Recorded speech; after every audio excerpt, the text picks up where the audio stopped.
What is going on, ladies and gentlemen? Today I'm going to be talking about the PS5 versus the Xbox Series X 1 year later review. So I reviewed these consoles last year and my thoughts at the time were Xbox for value, PS5 for exclusives, and spoiler alert before we go through this entire video, my opinion hasn't really changed that much. Xbox still provides better value in my opinion, but PlayStation, they're both good consoles, so get whichever you choose. Whatever you want to spend your money on, you will not be let down.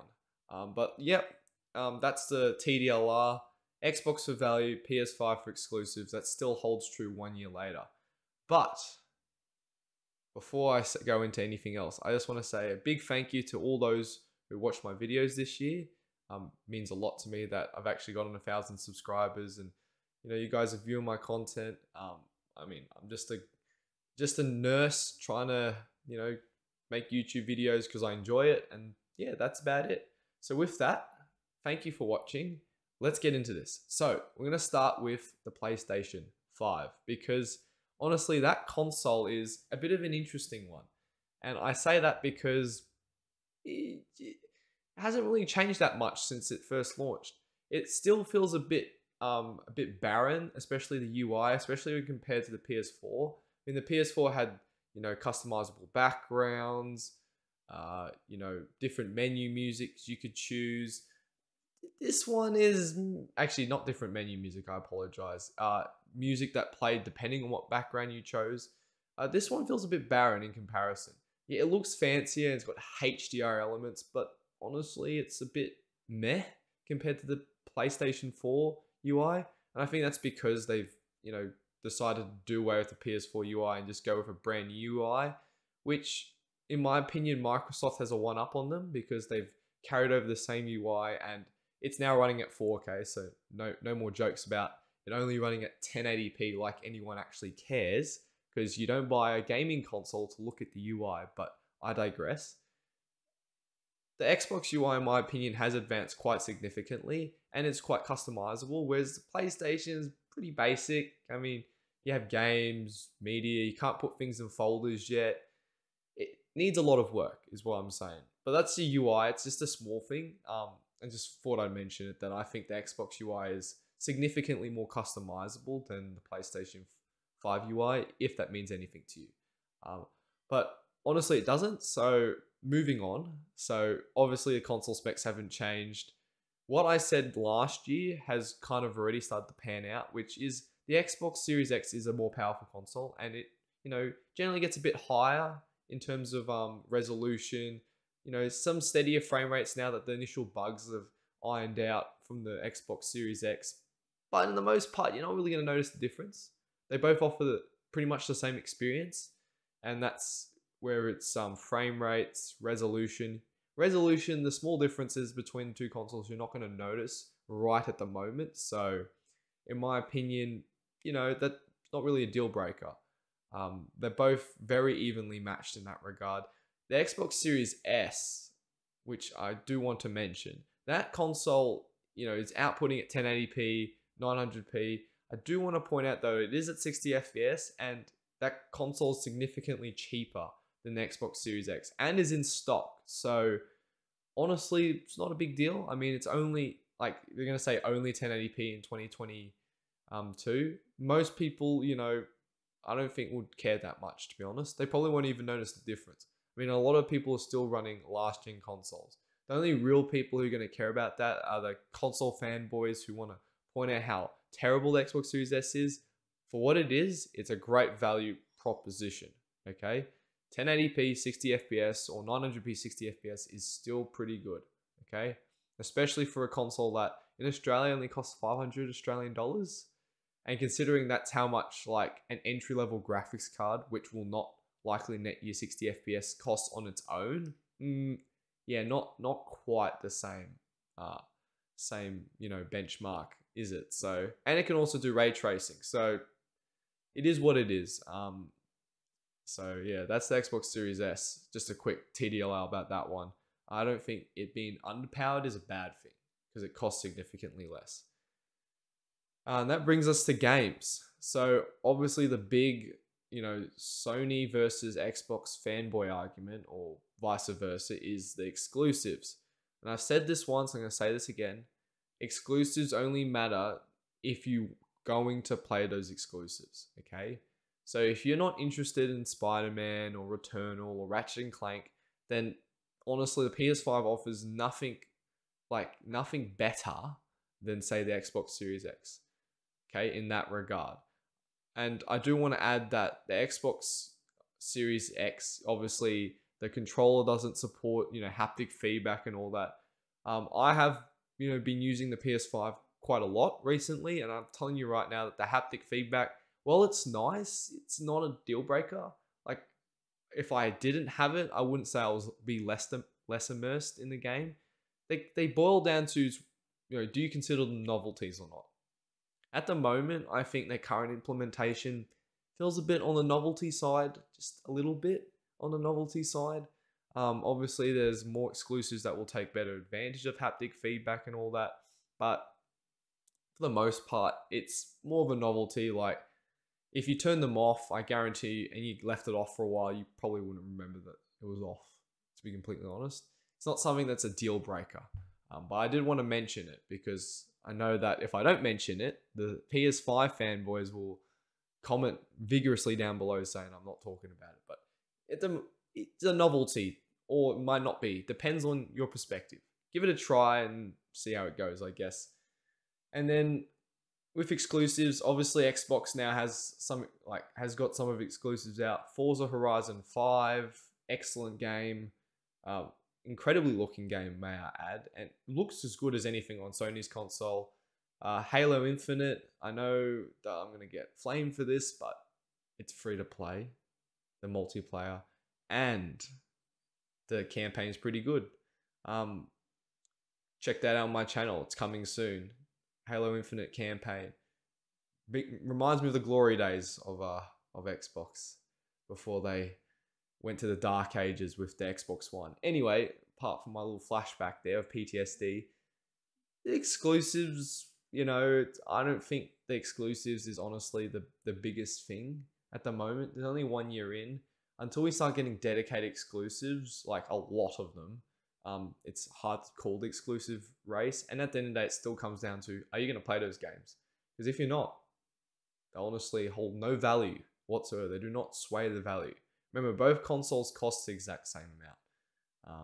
And that brings us to actually the cost of games. Now, this is a big elephant in the room because, money doesn't grow on trees. And Sony thinks it does, and that's why they're charging $130 for a Horizon Forbidden West in Australia. What's $122? $8 difference anyway there. That is ridiculous. Okay, that is a lot of money. Whereas Xbox, all their games, all their exclusives, day one on Game Pass, which is $15 a month. I just want to point that out. Day one, $15 a month versus $120 day one. Huge difference. Okay, huge difference. Also, Sony's refund policy is a joke. Not saying Microsoft's is better, but it's a complete joke, Sony's refund policy. They need to sort that out ASAP. And there's not a lot of sales on the store. I mean, a lot of the exclusives, they never go on sale, to be completely honest. Even like right now, we're at like Boxing Day, Christmas, not really. Like 20% discounts to what they should have cost day one, but that's their sale price now. They're not worth that much, okay? I know people are going to flame me for this, but Ratchet and Clank is not worth $120. I'm sorry, it's really not. It's worth what it was before, $60 US or $90 Australian. And that's what it should have. They should not have increased the price of game. And I know they're going to say, but games, inflation, price of games, making games have increased. Yeah, their profits have also increased, you morons. I just want to point that out. These companies do not care about you. They care about their shareholders. Stop defending your favorite company, okay? Their profit margins have increased. So how can they say their profit margins increased, but also cry, oh, games are too cheap, are too expensive to make? Yeah, nah, that doesn't work like that. And I don't buy that crap, okay? I just want to point that out. PS5 games are way too expensive. And that's something that I think could be a deal breaker for a lot of people. and that's why I often say that the Xbox Series X is a better value, because you can get Game Pass. Okay, just hear me out. If you have no allegiance to any consoles and you're getting a brand new console day one, guess what? Xbox Series X for 750 bucks plus $15, you get so many games, like 100 plus games, including all of Xbox exclusives day one. That's only 765 bucks. That's Australian. America, 515 or 510. I don't know how much it costs in America. That is an excellent deal. And you also get multiplayer. So guess what? Why wouldn't you do that? Why wouldn't you choose that deal? For the exclusives, that's why. And honestly, that's where my TDLR is that PlayStation 5, if you have a particular, craving for one of their exclusives or any of the exclusives from the PS4 generation, may I add, for that matter, then get a PS5, I guess. But for everyone else who honestly does not care about that, get an Xbox Series X. It's a much better value. Hell, even get the Xbox Series S if you can't afford the Xbox Series X, because it's a much better value. And plus, both are out of stock right now. So if you look at the scalper market, Xbox Series X's are cheaper on the secondhand market anyway than the PlayStation 5. PlayStation 5 is grossly overpriced in the secondhand market because everyone wants one. It's something I don't understand. I mean, I guess the exclusives, but again, you're saving yourself a lot of money in the long run with an Xbox Series X. And you're getting great value. Other things that I haven't mentioned, obviously peripherals. Sony's a bit better with peripheral support. Not really, because they just changed to a new console. Xbox still a bit stingy about that. It is what it is. SSD support. PlayStation 5 is a lot messier to try and upgrade your console storage, whereas Xbox Series X is a lot, simpler and straightforward. It's about the same price anyway for those 1 terabyte SSDs, so I'm not going to really harp on about that too much. It's the same price, give or take, and you're paying for convenience. You just slot it in the back, whereas PlayStation, you have to pull the cover off, and a lot of people, just don't want to do that because they're afraid they'll break their console. Okay, I've done it. It's easy, but I'm just saying that families, people have no tech experience. They don't really want to do that. Okay, they just want the console to just work. Okay, so before you get your elitist comments saying, it's not that hard. Well, some people just don't want to do it. Okay, and that's where convenience pays. Okay, so that's the SSD situation. Yes, the PlayStation 5 SSD can cure cancer. It really can't. Okay, they both have similar loading times. Yes, some games are small on the PlayStation 5. That really makes minuscule difference considering it's got a significantly smaller hard drive space than the Xbox Series X. So you're talking about 20 gigs difference, or there's a 200 gig difference between the two systems. So, they both support external hard drives, if you want to play actually no. So Xbox Series X, you can play all of their games from external hard drive, whereas PS5, you have to play the PS5 games on the PS5 or supporting SSD. So that's another thing. So, all various factors. Anyway, I've rambled on enough. I'm trying to think what else I've missed. Peripherals. The Xbox Series X is a better media device. Just want to point that out. It's a much better media device. It supports Dolby Atmos. Sony, please, no one gives a shit about your proprietary, Tempest 3D audio. I mean, I've tried it. It's fine, I guess. Dolby Atmos for headphones works just as well.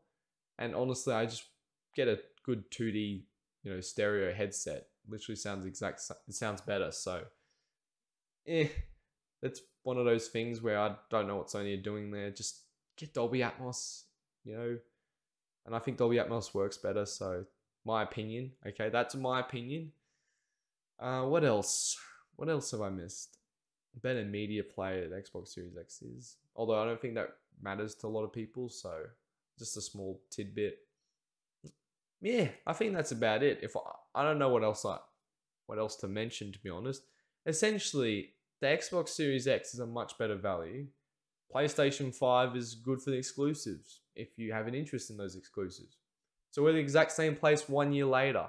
Can't get any of them because they're both out of stock. But I mean, if you had to buy one console or over the other, I mean, they're both good consoles. Just get whichever you prefer.